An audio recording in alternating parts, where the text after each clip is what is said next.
ओम नमो भगवते वासुदेवाय। बड़ों को प्रणाम और छोटों को प्यार।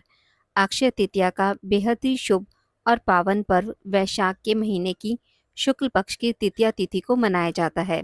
अक्षय तृतीया, जिसे बहुत सी जगहों पर आखा तीज भी कहते हैं, यह दिन बहुत ही शुभ और महत्वपूर्ण होता है। अक्षय शब्द का अर्थ होता है जिसका कभी क्षय ना हो या जिसका कभी नाश ना हो। मान्यताओं के अनुसार कहा जाता है कि यदि व्यक्ति दान, पुण्य, स्नान, यज्ञ, जप आदि जैसे शुभ कर्म करे तो इससे मिलने वाले शुभ फलों की कभी क्षय अर्थात कमी नहीं होती है। इसके अलावा अक्षय तृतीया के दिन विशेष तौर पर सोने के गहने खरीदने की भी मान्यता है। कहा जाता है अक्षय तृतीया के दिन यदि सोना खरीदा जाए तो इससे व्यक्ति के जीवन पर मां लक्ष्मी का आशीर्वाद, सुख, समृद्धि और वैभव आजीवन बना रहता है। इस दिन भगवान विष्णु की पूजा की जाती है। साल 2026 में अक्षय तृतीया 19 अप्रैल दिन रविवार को मनाई जाएगी।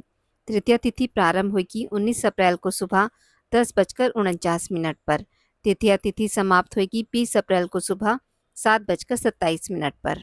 अक्षय तृतीया का दिन साल के उन 3.5 ब्रह्म मुहूर्तों में से एक है जो शुभ माने जाते हैं। इस दिन अधिकांश शुभ कार्य किए जाते हैं।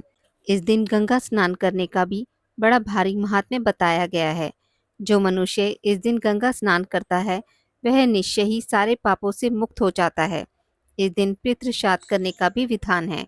जो गेहूं, चने, सत्तू, दही, चावल, दूध से बने पदार्थ आदि सामग्री का दान अपने पितरों के नाम से करके किसी ब्राह्मण को भोजन कराना चाहिए।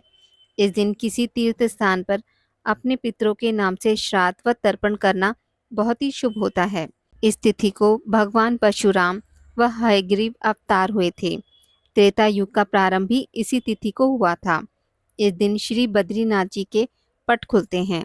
इन्हीं सब कारणों से इस त्योहार को बड़ा ही पवित्र और महान फल देने वाला बताया गया है। इस दिन पूजा विधि। इस दिन व्रत करने वाले को चाहिए कि वह सुबह जल्दी उठकर स्नान करने के बाद पीले वस्त्र धारण करें। अपने घर के मंदिर में या विष्णु जी को गंगा जल से शुद्ध करके तुलसी, पीले फूलों की माला या पीले फूल अर्पित करें।